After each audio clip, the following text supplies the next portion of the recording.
Hello दोस्तों, आज हम आरडीबीएमएस चैप्टर के क्वेश्चंस की प्रैक्टिस करेंगे। चलिए शुरू करते हैं। पहला क्वेश्चन आपके सामने, what does DBMS stand for. DBMS की फुल फॉर्म होती है डाटाबेस मैनेजमेंट सिस्टम। अब ये क्या होता है डीबीएमएस? डीबीएमएस यानी कि डाटाबेस मैनेजमेंट सिस्टम एक सॉफ्टवेयर होता है जिसकी मदद से हम डाटाबेस को क्रिएट और मैनेज कर सकते हैं। For example open office base and Microsoft Access. आपको सब कुछ पढ़ा चुका हूं, नहीं पढ़ा है तो नीचे प्लेलिस्ट का लिंक दे दूंगा डिस्क्रिप्शन में। आप या तो आप प्लेलिस्ट की 5 वीडियोस देख सकते हो, आपके पास इतना टाइम नहीं है तो आप वन शॉट वीडियो देख सकते हो, जिसमें मैंने पूरा चैप्टर एक ही वीडियो में कराया हुआ है, उसे भी आप देख सकते हो, वो भी सफिशियंट है। आगे बात करेंगे, what does RDBMS stand for. RDBMS की फुल फॉर्म क्या है? Relational database management system. अब आरडीबीएमएस क्या होता है? अगला क्वेश्चन वही पूछ रहा है, how is data organised in RDBMS. जब मैंने आपको पढ़ाया था मैंने आपको बताया था 2 तरीके, डाटा के ऑर्गेनाइजेशन के 2 तरीके होते हैं। एक होता है फ्लैट फाइल, क्या होता है? Flat file. दूसरा होता है रिलेशनल। फ्लैट फाइल में क्या होता है? सिंगल टेबल होती है, सिंगल बोले तो एक टेबल होती है, केवल वन टेबल। ठीक है, ये ई बनाया है मैंने, ये मत समझना ऐसा ई है, ऐसा एनजीएल है ना। सिंगल टेबल होती है, सिंगल बोले तो एक टेबल, इसलिए फ्लैट फाइल का यूज हम स्मॉल अमाउंट ऑफ डाटा के लिए करते हैं। लेकिन रिलेशनल में क्या होता है? यहाँ पे मल्टीपल टेबल्स होती हैं। मल्टीपल टेबल्स होने के कारण हम इसका यूज मीडियम से लेके लार्ज अमाउंट ऑफ डाटा के लिए यूज करते हैं। ठीक है, और जो टेबल्स होती है ना उनको हम लिंक भी कर देते हैं, टेबल्स को हम कनेक्ट भी कर देते हैं। फॉर एग्जाम्पल मेरे पास एक टेबल है जिसमें रोल नंबर और नेम है।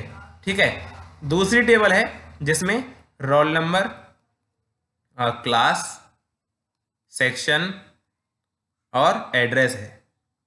तो इनमें कॉमन क्या है? Roll number. तो जो कॉमन फील्ड है ना उसकी मदद से हम 2 टेबल्स को कनेक्ट कर देते हैं। अब इस कॉमन फील्ड को हम बोलते क्या है? पढ़ा चुका हूं प्राइमरी की, नहीं पता है तो आगे बता दूंगा, प्राइमरी की फिर से समझा दूंगा, कोई टेंशन लेने की जरूरत नहीं है। लेकिन ये समझ लो कॉमन फील्ड की मदद से हम 2 टेबल्स को लिंक करते हैं, उस कॉमन फील्ड को बोलते हैं प्राइमरी की। चलिए, फॉरेन की का भी यूज होता है, वो भी समझाऊंगा। ठीक है, अच्छा तो एक बार पढ़ लो, data is stored in multiple tables and the tables are linked using a common field. Relational is suitable for medium to large amount of data. आगे बात करेंगे, डिफाइन प्राइमरी की। आगे भाई क्वेश्चन, प्राइमरी की क्या होती है? तो किसी भी फील्ड को यूनिकली आइडेंटिफाई करने के लिए हम प्राइमरी की का यूज करते हैं। फॉर एग्जाम्पल देखते हैं, यहाँ पे हमने यहाँ पे लिखा रोल नंबर और यहाँ पे लिखा हमने नेम, ये टेबल है एक। अब दो हो सकता है 2 बच्चों का सेम नेम हो, जैसे जो मोस्ट कॉमन नाम होता है ना वो अभिषेक है। मैंने जो देखा है हमारे स्कूल्स में भी जो है अभिषेक ही नाम हुआ करता था सबसे ज्यादा, अभिषेक अभिषेक। अगला नाम अमन होता था ज्यादातर। तो इसका रोल नंबर 1 है, इसका 2 है, इसका 3 है। अब कैसे पता चलेगा कि कौन सा अभिषेक फेल है, कौन सा मतलब हमें पता चला कि एक अभिषेक फेल है, एक अभिषेक पास हो गया है। कैसे पता चलेगा? रोल नंबर की मदद से। रोल नंबर कभी भी 2 बच्चों का सेम नहीं हो सकता। तो रोल नंबर एक ऐसी वैल्यू है जिससे हम किसी भी रिकॉर्ड को, रिकॉर्ड क्या होते हैं? ये एक बच्चे का रिकॉर्ड है पूरा, है ना। रिकॉर्ड को हम रो भी बोलते हैं, रो और रिकॉर्ड। ठीक है, तो किसी भी रिकॉर्ड को या फिर किसी भी रो को यूनिकली आइडेंटिफाई करने के लिए हम किसका यूज करते हैं? रोल नंबर का। रोल नंबर क्या है? प्राइमरी की। तो हम सीधा सीधा बोलेंगे कि किसी भी रिकॉर्ड को या फिर रो को या फिर टपल को, इसे हम टपल भी बोलते हैं, और टपल TUPLE। तो किसी भी रिकॉर्ड को यूनिकली आइडेंटिफाई करने के लिए जिस फील्ड का यूज होता है उसे हम प्राइमरी की बोलते हैं। For example roll number, admission number, serial number. ठीक है, तो primary key is a unique value that identifies in a row in a table. ये रिपीट नहीं होती है कभी भी, यूनिक होती है। 2 बच्चों का सेम रोल नंबर नहीं होगा, यूनिक होगा सभी का roll number. Primary key is make it faster for the database to search for a record. किसी भी रिकॉर्ड को सर्च करने के लिए हमें ज्यादा समय नहीं लगता अगर प्राइमरी की हमने यूज करी होती है। फॉर एग्जाम्पल कोई बच्चा हमें सर्च करना है जिसका रोल नंबर 1 है, तो आसानी से जिसका रोल नंबर 1 है वो हमारे पास आ जाएगा। उसका नेम नहीं बोलना हमें, केवल रोल नंबर बोलना है। क्यों? क्योंकि वो यूनिक है। अगर बात करेंगे कंपोजिट की क्या होती है, समझाते हैं कंपोजिट की क्या होती है। ये हमारे पास एक टेबल है, इसमें एक फील्ड है एडमिशन नंबर, एडमिशन नंबर। दूसरा फील्ड है रोल नंबर और तीसरा फील्ड है नेम या फिर एड्रेस। ठीक है, और चौथा फील्ड बना लो एक और, एड्रेस। एडमिशन नंबर प्राइमरी की हो सकती है कि नहीं हो सकती? अरे बिल्कुल हो सकती है यार, कोई भी रिपीट नहीं होगा। तो एडमिशन नंबर को बना दिया मैंने प्राइमरी की। रोल नंबर भी हो सकती है ना, बिल्कुल हो सकती है। लेकिन एक दिक्कत है, प्राइमरी की आप एक ही फील्ड को बना सकते हो, एडमिशन नंबर और रोल नंबर दोनों को नहीं बना सकते। तो इसलिए दिक्कत ना हो, ये रोल नंबर बुरा ना माने तो इसको हम बोलते हैं कंपोजिट प्राइमरी की, ठीक है। तो when primary key constant is applied to one or more columns then it is known as composite primary key. आगे बात करेंगे next question, what is foreign key. Foreign key क्या होती है? मेरे पास एक टेबल है, ठीक है। अच्छा, टेबल है, इसमें फील्ड्स हैं इस प्रकार, रोल नंबर, नेम और मोबाइल नंबर, ठीक है। अच्छा, अब आप बोलोगे मोबाइल नंबर भी तो प्राइमरी की हो सकता है, कभी रिपीट नहीं होगा। क्यों भाई? दो भाई भी तो पढ़ सकते हैं, दो भाई पढ़ेंगे एक स्कूल में, एक ही क्लास में, तो रोल नंबर तो सेम हो जाएगा, सॉरी मोबाइल नंबर तो सेम हो जाएगा उनका, उनके पेरेंट्स का मोबाइल नंबर तो सेम ही होगा ना। तो इसलिए हम वही फील्ड चुनते हैं जो कि सभी का यूनिक हो, ठीक है। अच्छा, आगे बात करें, हमारे पास एक और टेबल है, ठीक है। ये है, ये हो गई आपकी मेन टेबल, ये होगी आपकी लाइब्रेरी वाली टेबल, लाइब्रेरी टेबल नाम लिख देता हूँ इसका, ठीक है भाई। तो क्या हुआ, क्या हुआ क्या इसमें लिख लो, इसमें मैंने लिखा सीरियल नंबर, फिर मैंने लिखा यहाँ पे नेम ऑफ बुक, ठीक है। उसके बाद मैंने लिखा admission number of student, admission number नहीं sorry, roll number, roll number of student. उसके बाद डेट ऑफ इश्यू, ऐसा ही होता है ना लाइब्रेरी में। तो मान लो पहले एक बंदा गया, अब ध्यान देना मेरी बात का, इस टेबल में रोल नंबर को हम प्राइमरी की नहीं बोल सकते, इसमें तो रोल नंबर प्राइमरी की है, बिल्कुल है, कभी भी रिपीट नहीं करेगा। इस टेबल में रोल नंबर प्राइमरी की नहीं हो सकता। क्यों नहीं हो सकता? अभी समझाता हूं। इस टेबल में सीरियल नंबर प्राइमरी की है। पहले एक बच्चा गया बुक लेने, तो उसने डाल दिया सीरियल नंबर 1, ठीक है। बुक का नाम लिख दिया, मान लो आर.डी. शर्मा लिख लो, ठीक है। उसके बाद उसने बच्चे का रोल नंबर डाला, तो जिसका रोल नंबर 4 था वो गया था, तो उसने 4 लिख दिया। फिर उसने डेट ऑफ इश्यू लिख दी, जैसे मैं लिख देता हूँ 5 अप्रैल, 5 अप्रैल, ठीक है। अब क्या हुआ, फिर एक और बच्चा गया, उसने सीरियल नंबर 2 डाल दिया, वो बुक लेने गया, प्रदीप फिजिक्स, प्रदीप की जो बुक आती है फिजिक्स की बुक लेने गया वो, ठीक है। उसका रोल नंबर था 10, उसने बुक ली 6 अप्रैल को। फिर एक और बच्चा गया प्रदीप की ही बुक लेने, पता है वो कौन था? वो वही था जो पहले आर.डी. शर्मा लेके गया था, वो फिर से आ गया हरामी तो जिसका रोल नंबर 4 था वो फिर से चला गया बुक लेने, वो गया 8 अप्रैल को। डेट से हमें ज्यादा मतलब नहीं है, हमें मतलब है रोल नंबर से। अब बताओ भाई, प्राइमरी की कभी भी रिपीट होती है? नहीं होती। लेकिन एक बच्चा 2 बार बुक खरीदने आ रहा है तो प्राइमरी की रिपीट हो रही है। रिपीट इसलिए हो रही है क्योंकि प्राइमरी की है ही नहीं, इसका नाम है फॉरेन की।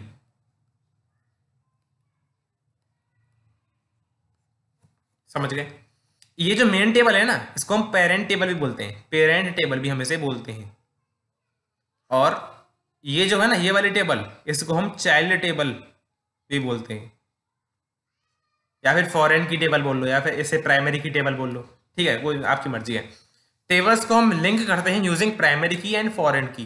प्राइमरी की और फॉरेन की मदद से हम टेबल्स को लिंक करेंगे, समझ गए? फॉरेन की रिपीट हो सकती है लेकिन प्राइमरी की रिपीट नहीं हो सकती। प्राइमरी की यहाँ पे रोल नंबर है 1 2 3 4 5 6 ऐसे ही डलता जाएगा, लेकिन फॉरेन की रिपीट हो सकती है। यहाँ पे 4 रोल नंबर जिसका है वो फिर से बुक लेने आ सकता है, तो उसका रोल नंबर फिर से डलेगा। लेकिन यहाँ पे सीरियल नंबर है वो है प्राइमरी की, यहाँ पे प्राइमरी की है सीरियल नंबर, ये कभी भी रिपीट नहीं करेगा। 1 2 3 4 5 6 7 8 डालता ही जाएगा। इतना समझ में आ गया, बहुत ही अच्छी बात है। फॉरेन की रिपीट करेगी, चाइल्ड टेबल में फॉरेन की होती है, पेरेंट टेबल में प्राइमरी की होती है, ठीक है। प्राइमरी की रिपीट नहीं करेगी, फॉरेन की रिपीट करेगी। इसी के ऊपर क्वेश्चन बनने वाला है अभी कि प्राइमरी की और फॉरेन की का डिफरेंस क्या होता है, आगे क्वेश्चन आएगा। तो foreign key identifies a column or set of columns in one table, या फिर one referencing table refers to a column or set of columns in another referenced table, यानी कि उस टेबल की प्राइमरी की उस टेबल में फॉरेन की होती है। कॉलम या फिर सेट ऑफ कॉलम्स, वही बताया सेट ऑफ कॉलम्स कैसे, एडमिशन नंबर रोल नंबर दोनों भी हो सकते हैं ना। आगे बात करेंगे relationship between a primary and foreign की। प्राइमरी की और फॉरेन की रिलेशनशिप आपको यहाँ पे बतानी है। तो अभी बताया था मैंने कि टेबल्स को हम प्राइमरी की और फॉरेन की मदद से ही लिंक करते हैं।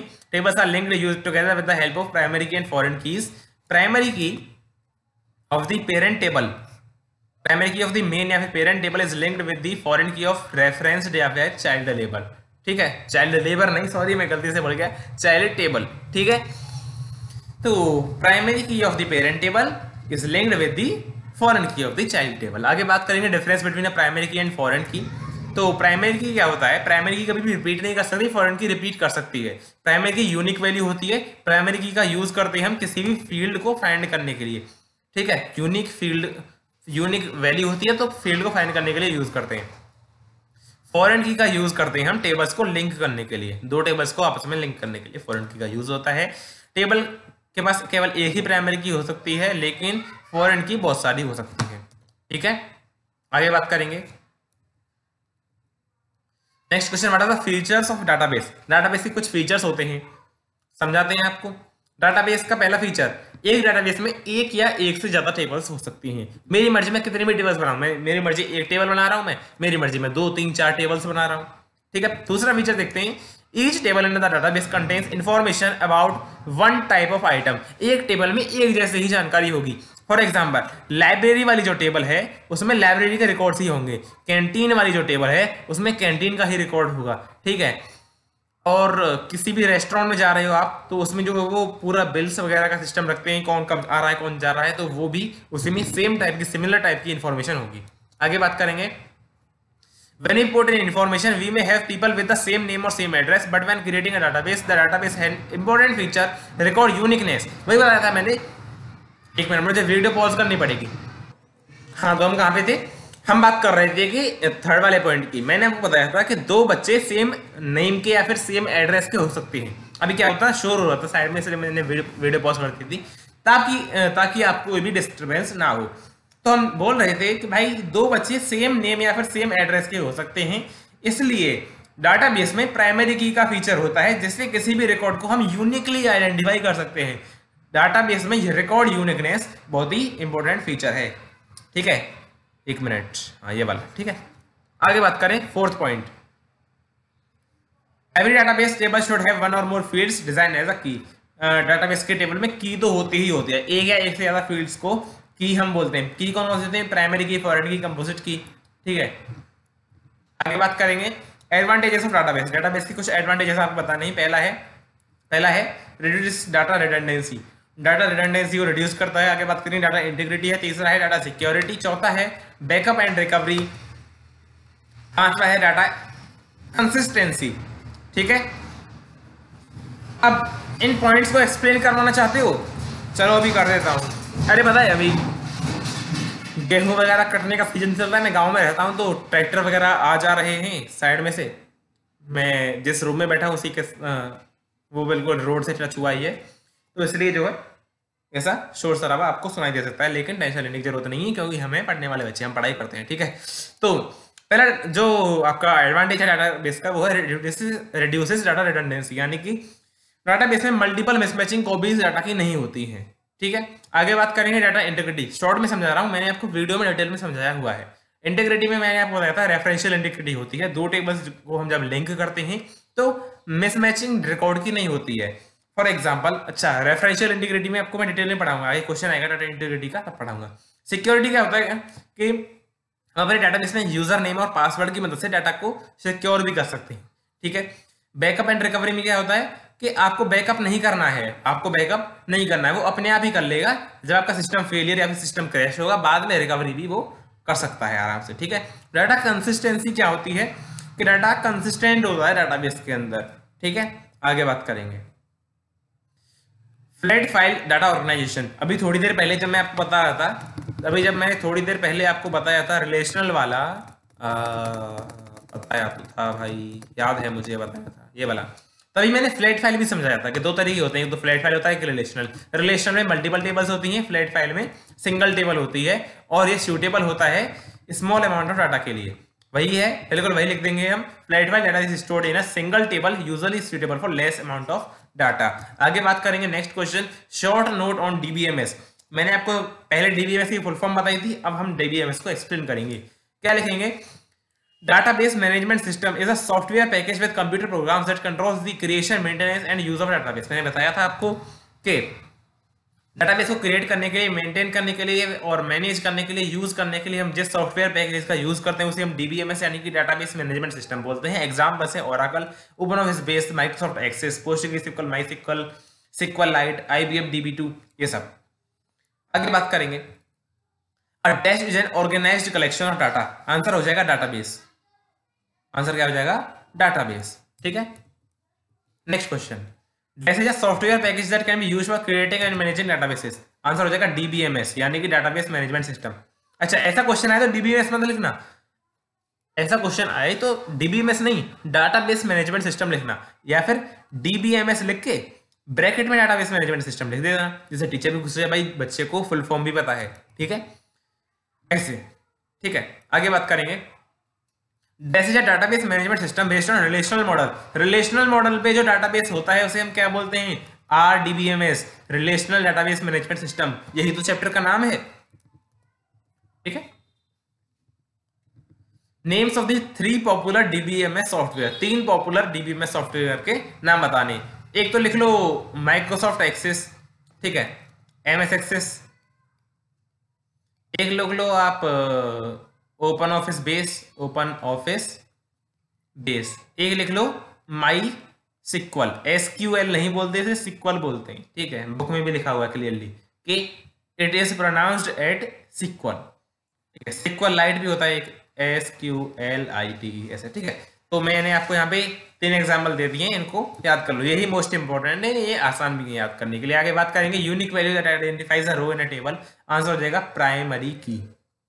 ठीक है, primary key is the correct answer. आगे बात करेंगे composite key is a combination of 1 और मोर कॉलम्स। ठीक है, sorry 2 or more, I am ready, 2 or more columns का ये कॉम्बिनेशन होती है। क्यों? अगर एक ही कॉलम पे आप अगर प्राइमरी की अप्लाई कर रहे हो तो वो प्राइमरी की होगी, लेकिन एक से ज्यादा कॉलम पे प्राइमरी की अप्लाई करने की कोशिश करते हैं तो वो कंपोजिट की कहलाती है।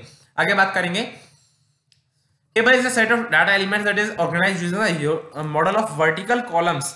वर्टिकल कॉलम्स होते हैं टेबल में एंड हॉरिजॉन्टल रोज होती हैं टेबल में। कैसे? ये है आपकी टेबल, तो ये जो वर्टिकल हैं इनको बोलते हैं कॉलम्स। क्या बोलते हैं? कॉलम्स।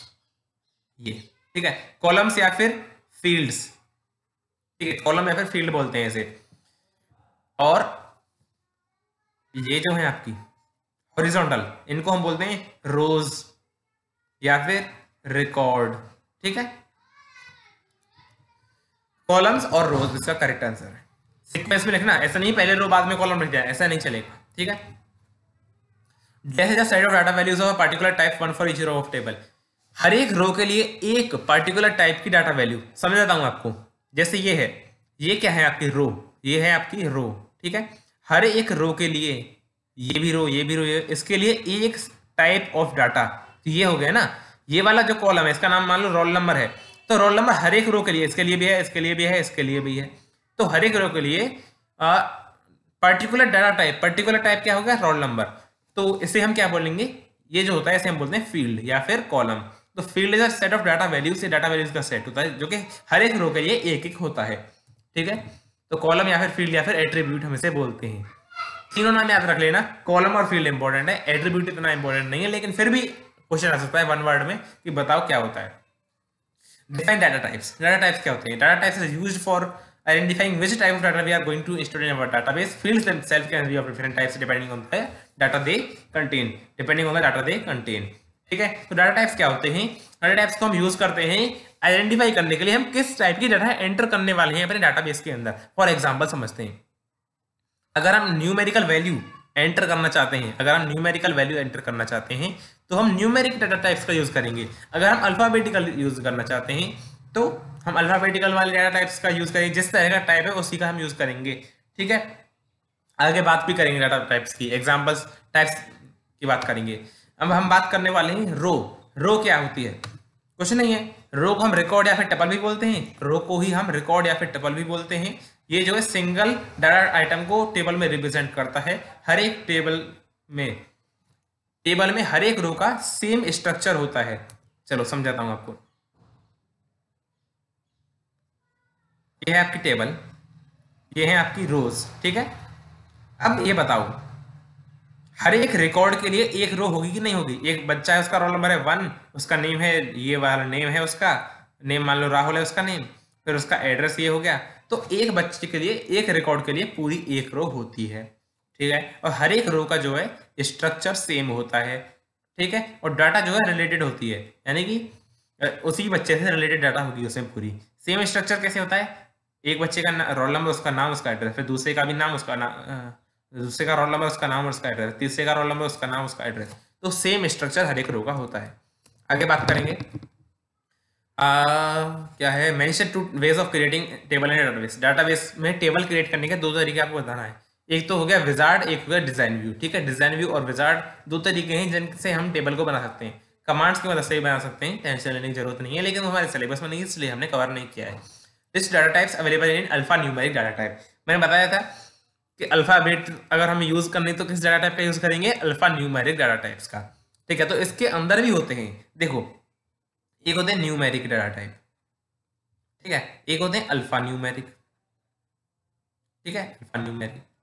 और कौन कौन से होते हैं, मैं खोल गया नहीं भूला, देखो अगले होते हैं बाइनरी डाटा टाइप्स, एक होते हैं डेट टाइम डाटा टाइप्स। ठीक है, तो इनके अंदर भी टाइप्स होते हैं अलग अलग। न्यूमेरिक में टिनी INT, इंटीजर, बिग INT, तो इनके अंदर भी टाइप्स होते हैं। तो वही हमसे पूछा गया कि अल्फा न्यूमेरिक के अंदर कौन कौन से डाटा टाइप्स आपको मिलते हैं। तो long varchar, char char यानी करेक्टर। ठीक है, लेकिन आपको यही लिखना है CHAR, varchar ignore case, ये आप चार याद रख लो। आगे बात करेंगे तो याद करनी ही पड़ेंगे, इसमें कोई मैं आपकी मदद नहीं कर सकता। देखिए भाई साहब, इसमें मैं आपकी कोई भी मदद नहीं कर सकता हूँ। लिस्ट डाटा टाइप्स अवेलेबल है न्यूमेरिक। न्यूमेरिक के अंदर कौन कौन से होते हैं, बुलियन। बुलियन वाला इंपॉर्टेंट है। बुलियन में क्या होता है, 0 या फिर 1 वैल्यू होती है, 0 और 1। अब 0 और 1 का मतलब क्या है, यस नो टाइप क्वेश्चंस के लिए यूज होता है इसका। 0 मतलब लिख लो यस और 1 मतलब लिख लो नो, या फिर 0 का मतलब नो लिख लो, इसका मतलब यस लिख लो। यानी कि बुलियन में 0 और 1 ही वैल्यू एंटर कर सकते हैं, ये समझ लो फिलहाल।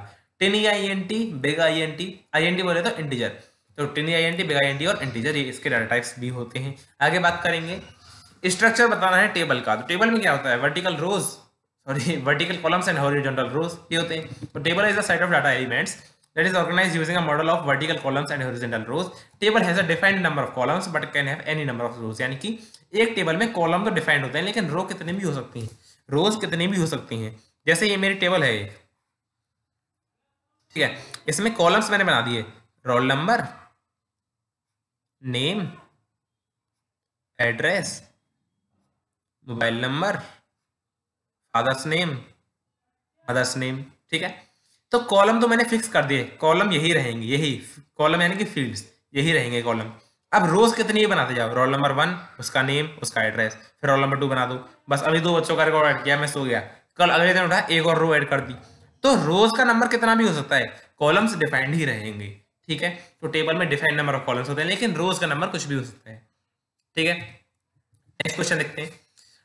अगला क्वेश्चन देखते हैं क्या कह रहा है अगला question. Differentiate between tuples and attributes of a table. Tuple और एट्रीब्यूट में डिफरेंशिएट करना है। अभी टपल क्या होता है, टपल होता है रो या फिर रिकॉर्ड, रो या फिर रिकॉर्ड को ही हम टपल बोलते हैं, और एट्रीब्यूट हम बोलते हैं फील्ड को।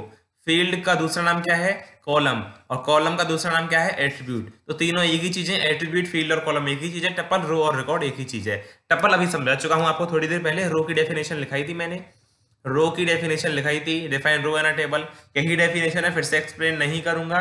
रो क्या होता है, सिंगल आइटम को रिप्रेजेंट करता है और हर एक रो का सेम स्ट्रक्चर होता है। ठीक है, और सेट ऑफ रिलेटेड डाटा को रिप्रेजेंट करता है। कॉलम क्या होता है, एक पर्टिकुलर टाइप की इंफॉर्मेशन उसमें होती है हर एक रो के लिए, है ना, पर्टिकुलर टाइप की इंफॉर्मेशन होती है हर एक रो के लिए, और each row of the table, एक minute, for example class first name, class last name are fields in a row. ठीक है, एट्रीब्यूट क्या होता है, set of data values of a particular simple type, एक ही टाइप की वैल्यूज होंगी। फॉर एग्जाम्पल जैसे रोल नंबर है, रोल नंबर क्या है, एक फील्ड है, फील्ड या फिर एट्रीब्यूट बोल लो, तो इसमें एक ही टाइप की इंफॉर्मेशन होगी, सभी के roll number roll number roll number ही होंगे। फिर अगला फील्ड है जैसे नेम, तो इसमें नेम नेम नेम नेम ही होंगे। तो पर्टिकुलर टाइप की इंफॉर्मेशन इसमें होती है, और हर एक रो के लिए एक होता है, ये हर एक रो का नाम होगा ही होगा, हर एक बच्चे का नाम लिखा ही जाएगा, हर एक बच्चे का रोल नंबर लिखा ही जाएगा। ठीक है, टपल अभी बता चुका हूं, आगे बात करेंगे। नेक्स्ट क्वेश्चन बोलता है name different binary data types. Binary data types के नाम याद रखने हैं आपको, long binary, were binary and binary, नाम रख लो। अब क्या करते हैं, बाइनरी डाटा टाइप्स से, बाइनरी डाटा टाइप्स का हम यूज करते हैं फाइल्स को अपलोड करने के लिए, जैसे कि image files, audio video files को अगर हमें डाटाबेस में एंटर करना है तो उसके लिए हम बाइनरी डाटा टाइप्स का यूज करते हैं। आगे बात करेंगे extension of the files created using base. Open office base से जब हम फाइल्स क्रिएट करते हैं तो उसकी एक्सटेंशन क्या होती है। बोल रहे थे पीवाई की यूज करा दो, तो सीबीएसई 2021 में ये क्वेश्चन आया था कि भाई बताओ एक्सटेंशन क्या होती है। आपसे जो पिछला वाला बैच गया है अभी, उसमें ये क्वेश्चन पूछा गया था। अब बोलोगे हाँ, उसके तो पेपर भी कैंसिल हो गए थे, तो जिनने जो अपने रिजल्ट से सेटिस्फाइड नहीं थे उन्होंने पेपर फिर से दिए थे और उनके पेपर में ये क्वेश्चन पूछा गया था।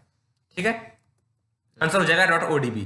ओपन ऑफिस बेस की जो फाइल्स होती है उनकी एक्सटेंशन .odb होती है। आगे बात करेंगे कि how many ways can we insert data in the table, in how many ways we can insert data in the table. तो मैंने यहाँ पे 3 तरीके लिखा दिए हैं, data sheet view, forms and sequel commands. Data sheet view, forms और sequel commands से हम जो है अपनी टेबल में डाटा को इंसर्ट कर सकते हैं।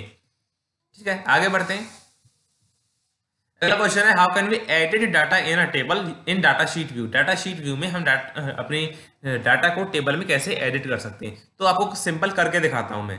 ठीक है, आपको मैं सीधा करके ही दिखाता हूं। जैसे ये है मेरे पास ओपन ऑफिस बेस खुला हुआ है, यहाँ पे मैंने टेबल्स पे क्लिक किया। देख लो डिजाइन व्यू और विजार्ड 2 तरीके होते हैं टेबल को क्रिएट करने के लिए। यहाँ पे एम्प्लॉई, लाइब्रेरी और स्टूडेंट से तीनों टेबल मैंने आपको प्रैक्टिकली लाइव बना के दिखाई थी वीडियोस में। तो एक टेबल उठा लेते हैं कोई सी भी। स्टूडेंट्स वाली टेबल में मैंने डबल क्लिक किया, यहाँ पे जो है कुछ ना कुछ इन्फॉर्मेशन डली हुई है स्टूडेंट्स की। मुझे रिकॉर्ड को एडिट करना है। जैसे ये वाला जो जिसका रोल नंबर 3 है बच्चे का, इसका नेम उल्टा सीधे डला हुआ है, ये मुझे एडिट करके सही करना है। तो यहाँ पे 2 तरीके दे रखे हैं एडिट करने के। पहला तरीका है डबल क्लिक कर दो, दूसरा तरीका है कि एडिट बटन पे, एडिट आइकन पे क्लिक कर दो। दोनों करके दिखाता हूं। देखो मैंने यहाँ पे इस पे डबल क्लिक कर दिया, डबल क्लिक किया जैसे ही, तो मैं यहाँ पे जो है इसको आराम से बैक स्पेस दबा के डिलीट करके आराम से इसको जो है चेंज कर सकता हूँ। इसका नेम कुछ भी एंटर कर सकता हूँ। फॉर एग्जाम्पल अनंत, मैं इसका नाम डाल देता हूँ अनंत कुमार। बच्चे शोर कर रहे हैं पीछे, मानेंगे नहीं, कोई बात नहीं, स्पेलिंग गलत हो गई कुमार की। अच्छा, तो अनंत कुमार इसका नाम मैंने डाल दिया। आगे बात करें क्या था दूसरा तरीका, हम एडिट आइकन पे क्लिक करके भी एडिट कर सकते हैं। जैसे मैंने इस पे क्लिक किया नेम पे, ठीक है, एडिट आइकन है, मैंने यहाँ पे क्लिक किया, तो इससे जो है इसको मैं एडिट कर सकता हूं। अब कर लो एडिट, इसका नाम डाल दो कुछ भी, प्रशांत डाल दो, एंटर करोगे हो जाएगा। ठीक है, तो यही होता है आपका एडिट। तो बस इतना ही था ये क्वेश्चन। आगे बात करेंगे मॉडिफिकेशन आप कर सकते हो आराम से इसमें। ठीक है, मॉडिफिकेशन क्वेश्चन में नहीं, मॉडिफिकेशन डाटा में कर सकते हो डबल क्लिक करके और एडिट बटन पे क्लिक करके। How can we delete data in data sheet view. Delete कैसे करेंगे डाटा को, बहुत ही आसान है। इस पे राइट क्लिक कर दो, जैसे ये वाला डाटा है फादर्स नेम, इसका डिलीट करना है मुझे, इस पे राइट क्लिक करूंगा, डिलीट पे क्लिक कर दूंगा, बस हो गया डिलीट। ठीक है, अच्छा अगर पूरा ही रिकॉर्ड डिलीट करना है तो मैं यहाँ पे राइट क्लिक करूंगा, राइट क्लिक डिलीट रोज और यस पे क्लिक कर दूंगा। ये पूरा का पूरा फील्ड ही, ये सॉरी, ये पूरी की पूरी रो ही डिलीट हो जाएगी, पूरा का पूरा रिकॉर्ड ही डिलीट हो जाएगा। ठीक है, तो राइट क्लिक, डाटा पे क्लिक करना है, राइट क्लिक करना है, डिलीट पे क्लिक कर देना है। Length of the field by default, किसी भी फील्ड की बाय डिफॉल्ट लेंथ कितनी होती है, आंसर हो जाएगा 10। रोल नंबर हो, चाहे नेम हो, चाहे एड्रेस हो, सभी की बाय डिफॉल्ट लेंथ 10 होती है, लेकिन हम उसे एडजस्ट कर सकते हैं डाटाबेस के अंदर। 10 जो है इसका करेक्ट आंसर हो जाएगा। अगला क्वेश्चन है, फिर से रिपीट हो गया अगला क्वेश्चन। .odb होती है ओपन ऑफिस बेस की एक्सटेंशन, अभी कराया था मैंने आपको। नेक्स्ट क्वेश्चन देखते हैं, रेफरेंशियल इंटीग्रिटी पूछा गया है। इसको समझाने के लिए मैं थोड़ी सी आपकी सहायता चाहता हूं। सहायता बस इतनी है कि थोड़ा सा कंसंट्रेट होकर पढ़िएगा, थोड़ा सा कंसंट्रेट होकर देखिएगा। बहुत ही इंपॉर्टेंट और बहुत ही अच्छा कंसेप्ट है डाटाबेस का।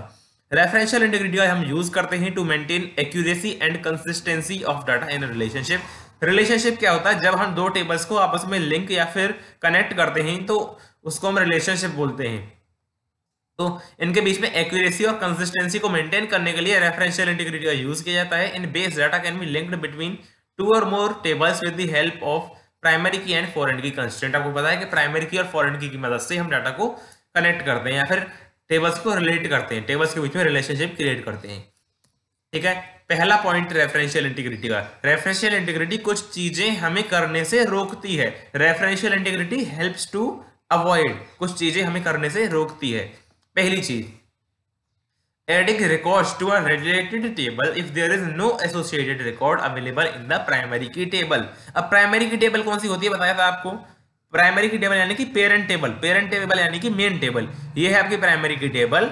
यहाँ पे जो है, चलो एक पेज एक्स्ट्रा ऐड कर लेते हैं, एक पेज एक्स्ट्रा ऐड कर लेते हैं यहाँ पे, ताकि मुझे भी आपको समझाने में आसानी हो।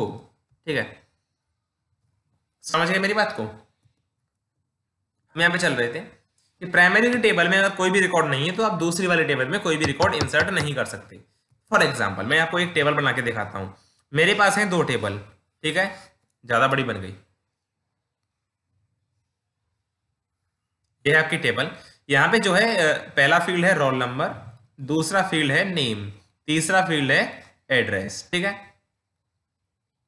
रोल नंबर 1 डाला, फिर 2 डाला, फिर 3 डाला, नेम डाला ABC, PQR, XYZ। ठीक है, एड्रेस पे हम नहीं डाल रहे। ठीक है, तो रोल नंबर 3 ही बच्चे हैं स्कूल में, एक का रोल नंबर 1 है, एक का रोल नंबर 2 है, और तीसरे का रोल नंबर 3 है। पूरे स्कूल में 3 ही बच्चे हैं। हम सिंपल केस ले रहे हैं। ये कौन सी टेबल है? ये वाली टेबल जो है वो प्राइमरी की टेबल है, प्राइमरी की टेबल यानी कि मेन टेबल, इसी को हम मेन टेबल ही बोलते हैं। ये कौन सी टेबल है? ये रिलेटेड टेबल है। कौन सी टेबल है? रिलेटेड टेबल या फिर रेफरेंस टेबल। ठीक है, तो इस वाली टेबल में देखेंगे आप, ये वाली जो टेबल है वो लाइब्रेरी के रिकॉर्ड्स की है। ये वाली टेबल लाइब्रेरी के रिकॉर्ड्स की है।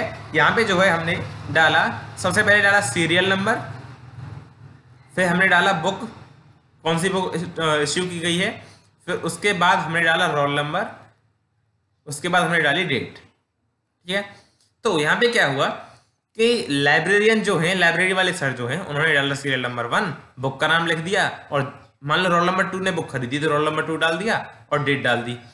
फिर आया सीरियल नंबर 2 डाला, बुक का नाम डाला, रोल नंबर 2 ने फिर से एक और बुक ले ली, उसकी डेट डाल दी। फिर जो है सीरियल नंबर 3 डाला, बुक डाली, फिर रोल नंबर 3 ने बुक खरीदी, बुक डाल दी। रोल नंबर 4 आया, सॉरी सीरियल नंबर 4 डाला, बुक डाली, और इस बार रोल नंबर 1 ने एक बुक खरीदी, उसकी डेट डाल दी। एक चीज बताओ, क्या सीरियल नंबर तो बढ़ते जाएंगे ही, क्या वो रोल नंबर में यहाँ पे 4 डाल सकते हैं? नहीं डाल सकते। क्यों नहीं डाल सकते? क्योंकि रोल नंबर 1, 2 और 3 ही हैं। 4 रोल नंबर नाम की कोई चीज ही नहीं है। तो ऐसा करने से रेफरेंशियल इंटीग्रिटी हमें रोकती है, वो अलाउ ही नहीं करेगा। वो कहेगा कि भाई रोल नंबर 4 तो है ही नहीं स्कूल में, कैसे खरीद ली, सॉरी कैसे बोरो कर ली उसने बुक लाइब्रेरी से। यही कंसेप्ट है रेफरेंशियल इंटीग्रिटी का। ठीक है, तो जो फील्ड या फिर जो रिकॉर्ड मेन टेबल में अवेलेबल ही नहीं है, उसे आप रिलेटेड या फिर चाइल्ड टेबल में ऐड ही नहीं कर सकते। ठीक है, जिसका फादर नहीं उसका चाइल्ड कैसे हो जाएगा? पहले से ही जिसका फादर नहीं है। ठीक है, आगे बात करेंगे। नेक्स्ट पॉइंट जो है, changing values in a primary table if any dependent records are present in the associated table. अब आप क्या करते हो, आप जो है स्कूल के मालिक हो, आपने सोचा थोड़ी सी खुरापाती करते हैं, कुछ चेंजिंग करते हैं। आपने सोचा जो XY ये जो है ना PQR जो है ना, इसका रोल नंबर कर देते हैं हम 3, इसका रोल नंबर चेंज करके कर देते हैं 3, और जिसका XYZ का रोल नंबर 3 ऐसा कर देते हैं 2, थोड़ा सा बदलाव कर देते हैं। अब क्या अलाउ करेगा? नहीं करेगा, क्योंकि इस टेबल में जिसका रोल नंबर 2 है उसने 2 बुक ले रखी हैं। अब जिसका रोल नंबर 3 था उसका 2 हो गया, इसके नाम पे हो जाएंगे वो 2 बुक, रिकॉर्ड की मिसमैचिंग हो जाएगी, इधर उधर पूरा का पूरा रिकॉर्ड हो जाएगा। तो अगर इसके रिकॉर्ड्स, इसके एसोसिएटेड रिकॉर्ड्स इसमें अवेलेबल हैं, तो ये इसमें मॉडिफिकेशन करने के लिए अलाउ नहीं करेगा। ठीक है, तीसरा क्या है, deleting records from a primary table if there is are any many sorry deleting records from a primary table if there are any matching related records available in the associated table. Associated table यानी कि child वाली table. ठीक है, तो अगर आप चाहते हो, जैसे कि एक बार अंडू कर देते हैं इसको, 1 मिनट,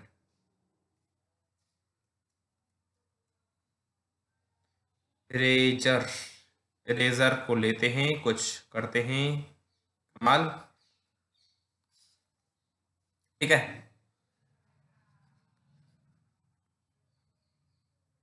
इतना भी नहीं करना था। ठीक है, कोई बात नहीं, आगे बढ़ते हैं। क्या बात कर रहे थे हम बात कर रहे थे टेबल के बारे में। जैसे कि मान लो यहाँ पे जो है ना, जिसका रोल नंबर 2 है उसने 2 बुक ले रखी हैं, और आप क्या कर रहे हो, जिसका रोल नंबर 2 था वो स्कूल छोड़ के चला गया, और आप क्या करते हो, वो बच्चा जैसे टीसी मांगने आता है, आपने टीसी काट के उसे दे दी, और आप करते हो इसके रिकॉर्ड को डिलीट। क्या वो डिलीट करने को अलाउ करेगा? वो बोलेगा नहीं, टीसी मत दो अभी, क्योंकि उसने 2 बुक ले रखी है लाइब्रेरी से, उससे बोलो कि भाई बुक लौटाए, क्योंकि उसका रिलेटेड रिकॉर्ड अभी प्रेजेंट है एसोसिएटेड टेबल में, तो वो रिकॉर्ड्स को डिलीट करने के लिए अलाउ नहीं करेगा। जब तक यहाँ से उसका रिकॉर्ड डिलीट नहीं होगा तब तक मेन टेबल से आप डिलीट नहीं कर पाओगे। यहाँ से डिलीट कर सकते हो, यहाँ से डिलीट कर सकते हो, लेकिन मेन टेबल से तब तक डिलीट नहीं हो पाएगा जब तक आप एसोसिएटेड टेबल से डिलीट नहीं करोगे। ठीक है, इतना समझ में आ गया तो बहुत अच्छी बात है। आगे बढ़ते हैं नेक्स्ट क्वेश्चन पे। Advantages of relationship between tables. एक बार इस पेज को डिलीट कर दो जल्दी से। रिलेशनशिप क्रिएट करने का क्या एडवांटेज है, दो टेबल्स को लिंक करने का क्या एडवांटेज है?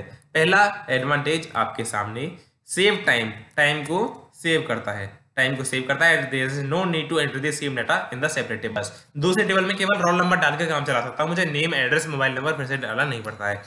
डाटा एंट्री के एरर्स को रिड्यूस करता है, डाटा एंट्री के एरर्स को रिड्यूस करता है।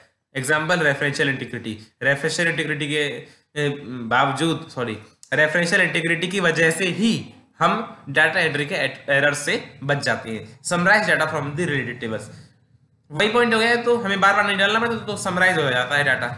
आगे बात करेंगे, नेक्स्ट क्वेश्चन आपके सामने है, how many types of relationship can be created in the base, explain each of them.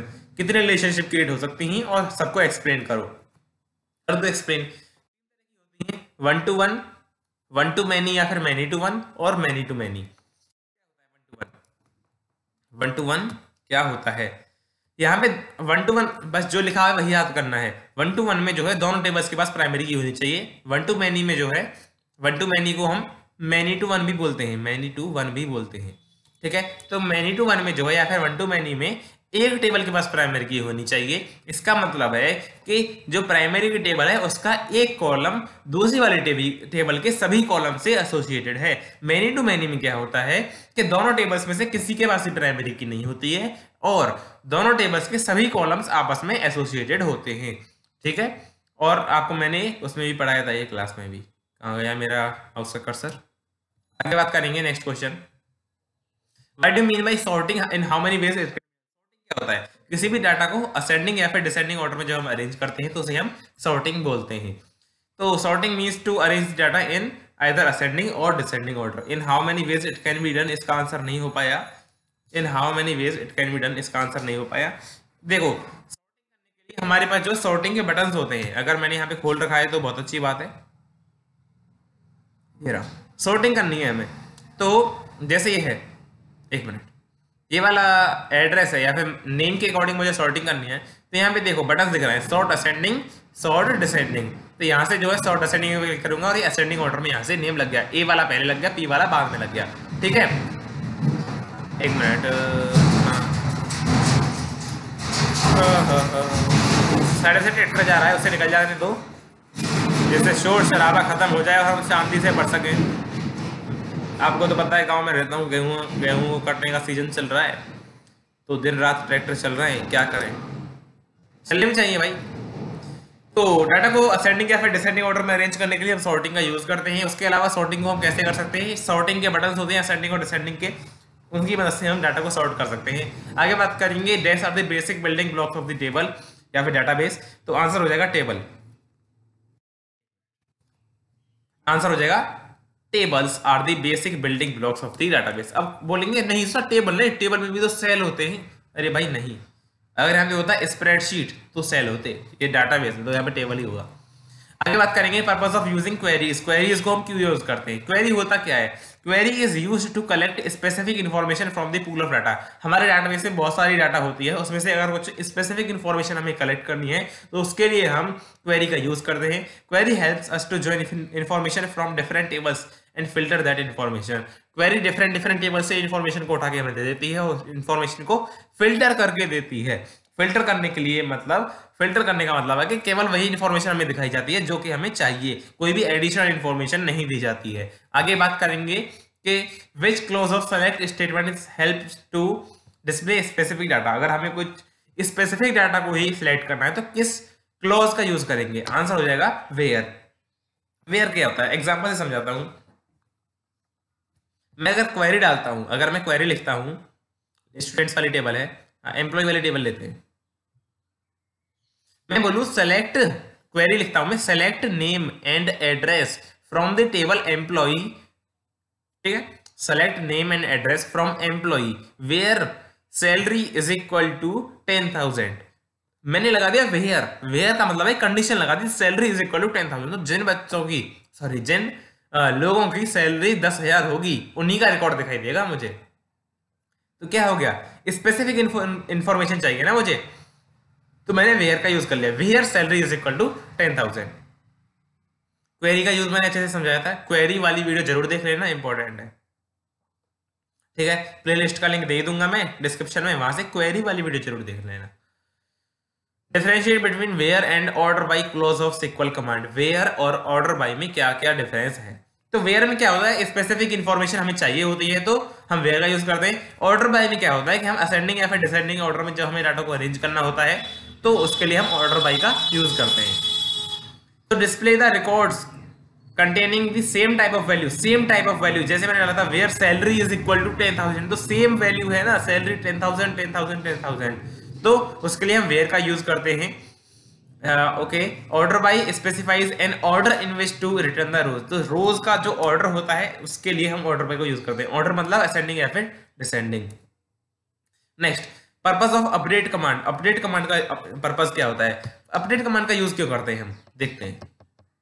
जैसे आपके टेबल है एम्प्लॉय, अपडेट कमांड का यूज करके मैं कोई भी इंफॉर्मेशन अपडेट कर सकता हूँ। जैसे जिसका एड्रेस यहाँ पे इंदौर डाला हुआ है, इसका एड्रेस मैं इंदौर से चेंज करके कुछ और करना चाहूँ तो उसके लिए मैं अपडेट कमांड का यूज करूंगा।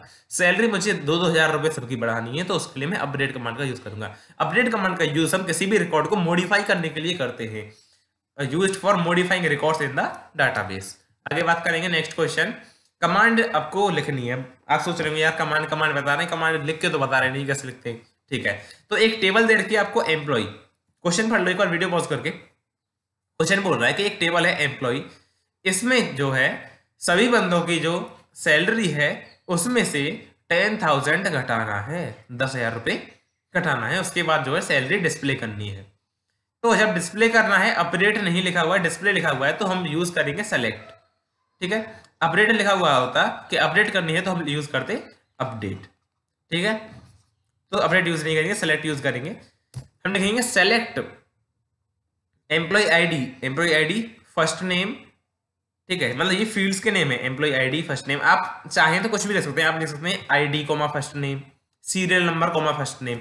अगर उसमें लिखा नहीं हुआ है तो अगर उसमें लिखा हुआ है कौन कौन से फील्ड है तो आप वही लिखेंगे। यहाँ कुछ नहीं लिखा है तो हमने लिख दिया select employ ID comma first name comma salary minus 10,000 from employ, और लास्ट में सेमीकोलन लगा देना है। समझ गए, टेबल का नाम लास्ट में लिखना है, पहले लिखना है सेलेक्ट, फिर जो जो फील्ड्स हमें चाहिए, फिर सैलरी वाले फील्ड में से माइनस करके 10,000 फ्रॉम एम्प्लॉय, फिर सेमीकोलन। ये होती है आपकी कमांड या फिर क्वेरी लिख सकते हो आप, कमांड ही होगी एक टाइप की। सिंटेक्स बताना है अपडेट स्टेटमेंट का। अपडेट का यूज क्यों करते हैं हम, मॉडिफाई करने के लिए, तो इसका सिंटेक्स यानी कि फॉर्मूला बताना है। तो मैं सिंटेक्स के साथ साथ एग्जांपल भी दिया हुआ है जिसके आपको समझ में आए। अपडेट टेबल नेम सेट, फिर कॉलम का नेम, फिर वैल्यू, फिर कॉलम का name is equal to value, where condition लगानी है फिर आपको। अच्छा समझाता हूं आपको, एग्जांपल से समझ में आएगा। अपडेट स्टूडेंट्स, टेबल का नाम हो गया। सेट लोकेशन, लोकेशन क्या है, फील्ड का नाम, set location is equal to Bhubaneswar, where roll number is equal to 14 with semicolon. मेरी बात को समझ गए, स्टूडेंट्स टेबल को अपडेट करना है, फिर सेट करना है location is equal to Bhubaneswar. Location क्या हो गया, ये कॉलम नेम, भुवनेश्वर क्या हो गया, वैल्यू कॉलम नेम की, फिर वेयर लगा दिया, फिर कंडीशन लगा दी, roll number is equal to 14 फिर सेमीकोलन। ये होता है सिंटेक्स इसका अपडेट कमांड का। स्क्रीनशॉट ले लो, इंपॉर्टेंट है, स्क्रीनशॉट ले लो यार। ठीक है, आगे फिल्टरिंग का मतलब क्या है, अभी मैंने बताया था क्वेरी में क्या करते हैं हम, डाटा को फिल्टर करके देता है क्वेरी में। तो फिल्टरिंग का मतलब है, filtering means that the query uses the criteria you provide to hide some data and present only what you want to C.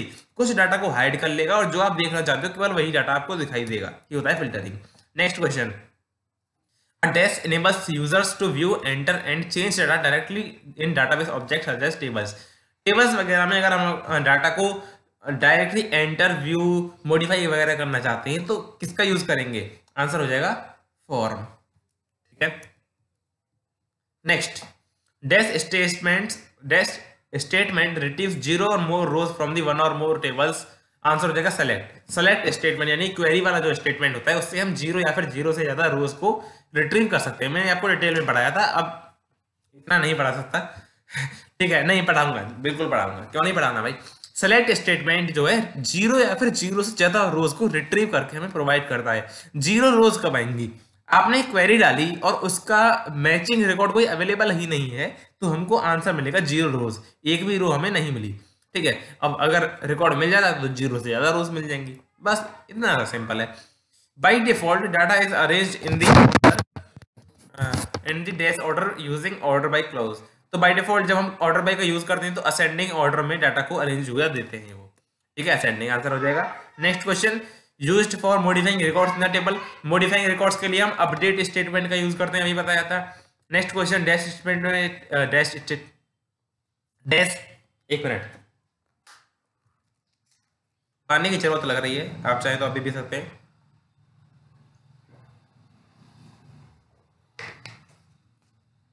Dash statement is used to remove one or more records in a database। तो records को remove करना है तो हम delete statement का use करते हैं। ठीक है, next question, dash helps the user to systematically store information in the database. Database में सिस्टमेटिकली इन्फॉर्मेशन स्टोर करनी है तो हम फॉर्म का यूज करते हैं। Next question, to create a form you need to select form option available in the database section. Database section में forms option पे आपको क्लिक करना पड़ेगा। ये आपका डाटाबेस सेक्शन है, ऊपर देख रहे हो है ना, यहाँ पे tables, queries, forms and reports है, तो यहाँ पे फॉर्म ऑप्शन पे क्लिक करना पड़ेगा अगर हमें फॉर्म क्रिएट करना है तो। ठीक है, दो तरीके होते हैं फॉर्म क्रिएट करने के, डिजाइन व्यू और विजार्ड। रिपोर्ट क्रिएट करने का एक ही तरीका है, विजार्ड। ठीक है, अभी आएगा क्वेश्चन, देखना। This is used to display the summary of the data. तो रिपोर्ट का यूज करते हैं हम समरी डिस्प्ले करने के लिए। This are the interfaces with which the user interacts. तो जिस इंटरफेस में यूजर इंटरैक्ट करता है उसे बोलते हैं फ्रंट एंड। यानी कि आपने क्लाइंट सर्वर मॉडल पढ़ा है, नहीं पढ़ा? Client server model, database server वाला कंसेप्ट आपने पढ़ा होगा। तो हम जब डाटाबेस को एक्सेस करते हैं ना, तो वो फ्रंट एंड पे करते हैं। ठीक है, डाटाबेस सर्वर वाला भी क्वेश्चन इंपॉर्टेंट है। डाटाबेस सर्वर क्या होते हैं? Database servers are dedicated computers. वो क्वेश्चन में डालना भूल गया, मैं अलग से करा रहा हूँ, लिख लो, लिखा रहा हूँ अलग से। What are database servers. मैं पता नहीं कैसे भूल गया ये वाला क्वेश्चन, सारे क्वेश्चंस मैंने याद कर करके डाले थे बुक खोल खोल के। तो डाटाबेस सर्वर क्या होते हैं? Database servers are dedicated computers. क्या होते हैं? डेडिकेटेड।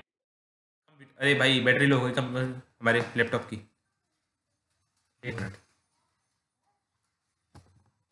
मैं बोल रहा हूँ आप लिख रहे हो, वीडियो जल्दी खत्म करनी पड़ेगी क्योंकि लैपटॉप जो है वो बंद होने वाला है। Database servers are dedicated computers which actually hold the only software to run the database, which only run the database software and the related software, which only run the database and related software। ठीक है, and the model which on which they work is the client server model। मैंने आपको कराया हुआ है, आप एक बार check कर लेना। database server, data from multiple tables can be stored in database। ठीक है, Why there is a need to create forms? Forms को हम क्यों create करते हैं? Form provides the user a systematic way of storing information to the database. It is an interface in which the user has specified layout that lets user to view, enter and data directly into database objects such as tables। यानी कि form का हम use करते हैं, एक systematic way होता है data को एंटर करने का डाटाबेस के अंदर।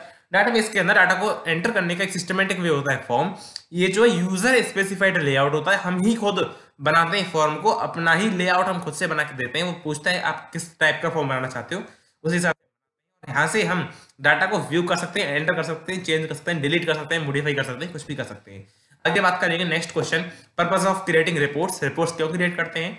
डाटा को समराइज्ड वे में अगर हमें डिस्प्ले करना है तो उसके लिए हम रिपोर्ट क्रिएट करते हैं। Use to generate the overall work in outcome in clear format. जितना भी हमारा ओवरऑल वर्क आउटकम है उसे क्लियर फॉर्मेट में डिस्प्ले करता है। हम डाटाबेस में रिपोर्ट्स को क्रिएट कर सकते हैं। Differentiate between forms and reports कुछ भी नहीं है, दोनों की जो है डिफाइन लिख देनी है। Form provides the user systematic way of storing information into the database, और रिपोर्ट होती है डाटा को समराइज्ड वे में जनरेट करना। ठीक है, आगे बात करेंगे form can a form display data from queries. तो क्वेरीज की डाटा को क्या फॉर्म डिस्प्ले कर सकता है? आंसर हो जाएगा yes. Next question, in how many veg forms can be created. अभी बताया था डिजाइन व्यू और विजार्ड, और रिपोर्ट्स को क्रिएट करने का एक ही तरीका होता है, विजार्ड। ये वाला क्वेश्चन आपके लिए होमवर्क हो गया। What are the prerequisites to create the forms and reports. तो रिपोर्ट्स और फॉर्म क्रिएट करने के लिए कौन कौन सी जो है आपकी प्री रिक्विजिट्स होती हैं, रिक्वायरमेंट्स क्या क्या होती हैं, आगे बात करेंगे। Thank you, all the very best, आपके एग्जाम्स अच्छे हों ये मेरी कामना है। All the very best, thank you.